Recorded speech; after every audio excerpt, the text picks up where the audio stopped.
আব্দুল সে দিল্লিতে আন্দোলন করতে গিয়েছিল সেখানে, এবং সেখান থেকে এসে যখন সে নিজের স্কুল সংস্কারের দাবি তুলছে, তখন তাকে তার বাড়িতে বিজেপি নেতারা আক্রমণ করছে, তাকে বাঁচাতে গিয়ে তার বাবার মৃত্যু হচ্ছে, এবং তারপরে পুলিশ বলছে যে তার বাবার খুবই মাইনর ইনজুরি হয়েছিল এবং ব্লাড প্রেশারের কারণে ওঠানামার কারণে তিনি মারা। যদি পুলিশের কথা সত্যি ধরে নিতে হয়, তাহলে এতজন বিজেপি নেতা অ্যারেস্ট হয়েছেন বলে তো আমরা টিভি মিডিয়াতে দেখেছি। কেন অ্যারেস্ট হতে হলো? স্কুল শিক্ষা ব্যবস্থার যে ভয়ালো দশা, কলেজ শিক্ষা ব্যবস্থার যে ভয়াল দশা, সেটা গত 15 বছরে যা হয়েছে, বিজেপি সেইটাকে পাল্টানোর চেষ্টা করছে খারাপভাবে। সিলেবাস বদলে দেবে, শ্যামাপ্রসাদ, এই ওই, মানে যত রকমভাবে বিভাজনের চেষ্টা করা যায়। ক্ষতিপূরণ হিসেবে বাবার নামে একটা স্কুল চাওয়া, এইটাই নতুন প্রজন্ম।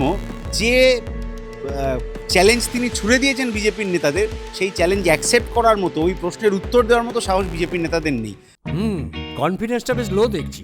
রিসেন্টলি টেস্ট করিয়েছো? হ্যাঁ ডাক্তারবাবু, প্রি টেস্টের পরের দিনই করিয়েছি। ও, তুমি মাধ্যমিক দেবে? তাহলে মক টেস্ট করো। এই নাও মৌলিক লাইব্রেরি সম্রাট এক্সক্লুসিভ মক টেস্ট পেপার। এতে পাবে প্রতিটি বিষয়ে অধ্যায়ভিত্তিক গুরুত্বপূর্ণ নমুনা প্রশ্নপত্র, ইংরেজি, গণিত ও আনসিল লেখার বিস্তারিত টিপস, আর প্রতিটি সাবজেক্টের এক্সপার্ট ওপিনিয়ন, যা তোমার কনফিডেন্সকে ফিরিয়ে আনবে মাধ্যমিকের আগে। সম্রাট এক্সক্লুসিভ মাধ্যমিক মক টেস্ট পেপার, এক্সামের কনফিডেন্স বুস্টার।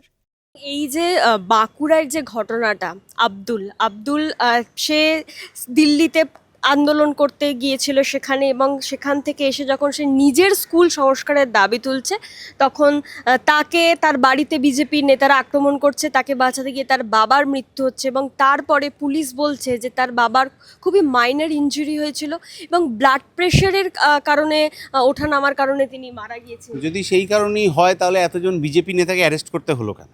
যদি পুলিশের কথা সত্যি ধরে নিতে হয়, তাহলে এতজন বিজেপি নেতা অ্যারেস্ট হয়েছেন বলে তো আমরা টিভি মিডিয়াতে দেখেছি। কেন অ্যারেস্ট হতে হলো? এবং এই ক্ষেত্রে আসলে যে বিজেপি বিরোধিতা করাই যে কারণে দিনের আলোর মতো স্পষ্ট। যে ছেলেটি দিল্লিতে এত বড় আন্দোলন করে এসছে, সে ওই আন্দোলনের ভাইবটা নিয়েই তো নিজের এলাকায় ফিরেছিল, যে আমার গ্রামে শিক্ষা ব্যবস্থার কী অবস্থা, সেখানে স্কুলগুলো কী অবস্থায় আছে আমরা দেখব, সেটার ভালো করার চেষ্টা করব।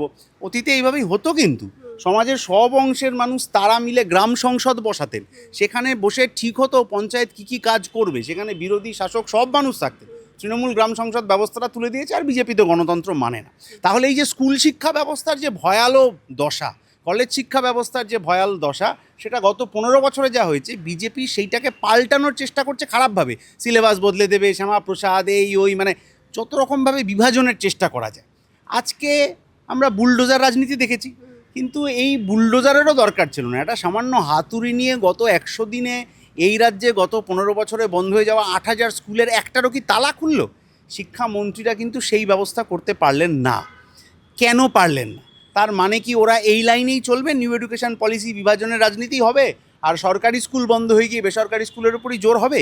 এই কথাটাকে ধামাচাপা দেওয়ার চেষ্টা কোথাও হচ্ছে কি না, এটাও নজর রাখতে হবে। কিন্তু কারণ যিনি শহীদ হলেন, মারা গেলেন, তিনি কিন্তু গেছিলেন স্কুলটা যাতে ভালো করে চলে, তার পরিকাঠামো সেটা দেখার জন্য। গত 15 বছরে ভয়ঙ্কর খারাপ অবস্থায় ছিল, গত 3 মাসে কি হাল ফিরলো সেটা কিন্তু আমরা জানতে পারলাম। এবং এই ঘটনার পরে অনেক বিজেপি নেতাই বলছে যে কেন ওই ছেলেটিরকে বা তার পরিবারের উপর আক্রমণ হলো, তার নাম আব্দুল, এই সমস্ত অনেক কথা শোনা যাচ্ছে। এবং সেখানে আব্দুলকে যখন মানে জিজ্ঞাসা করা হচ্ছে যে তার বাবার মৃত্যুর জন্য সে কি কম্পেনসেশন চায়, সে উল্টে যখন বলে যে আমার বাবা, আমি কোনো কম্পেনসেশন চাই না, আমার বাবার নামে একটা বিশ্বমানের স্কুল তৈরি হোক, এটাই ধর্মের রাজনীতির সামনে কী রকম বার্তা দেয়? ধর্মের বিভাজনের রাজনীতিকে সপাটে থাপ্পড় মেরেছেন ওই ছাত্র।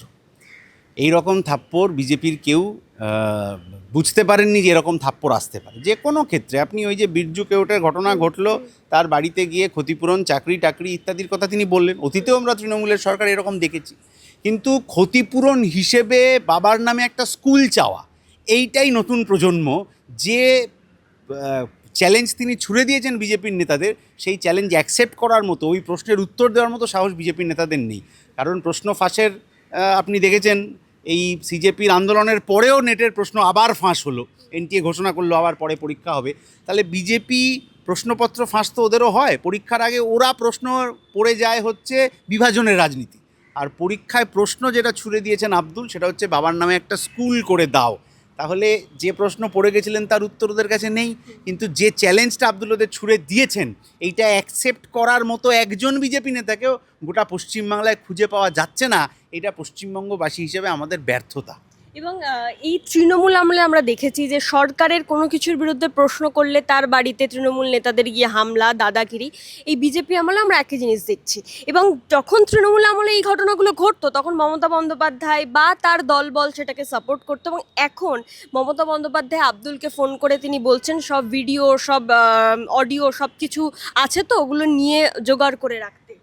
মমতা বন্দ্যোপাধ্যায় এগুলো করে কোনো লাভ হবে না, কারণ গত 15 বছরে ওনার দলের চুরি, দুর্নীতি, লুট, রাহাজানি, ধর্মজাতের বিভাজনকে উস্কানি দেওয়া ইত্যাদি ইত্যাদি যত অপরাধ 15 বছরে তৃণমূলের সরকার করেছে, কোনো সাধারণ মানুষ আর তাকে এখন বিশ্বাস করবেন। ফোন করতে পারেন, যা কিছু করতে পারেন, কিন্তু ওর দলের প্রশিক্ষণে হওয়া নেতারাই তো আজ মুখ্যমন্ত্রী হয়েছে। ওর দল থেকেই তো লোক গিয়ে সব মন্ত্রিসভা ভরিয়েছে। ফলে তৃণমূলেও ওরা যা কাজ করতেন বিজেপিতেও তাই কাজ করবেন। বিজেপির বরং আরেকটা বাড়তি জায়গা হচ্ছে আরএসএস, যেটা ওদের পিছনে আছে, এবং সেই আরএসএস পিছনে থাকার জন্যে এই ধরনের উস্কানি ইত্যাদি আরও বাড়বে, সিলেবাস বদলের প্রক্রিয়া আরও বাড়বে। কিন্তু মমতা বন্দ্যোপাধ্যায়ের যে রাজনীতি, সেইটা আর এখন পশ্চিমবাংলায় কোনো মানুষের বিশ্বাসযোগ্যতার জায়গায় নেই।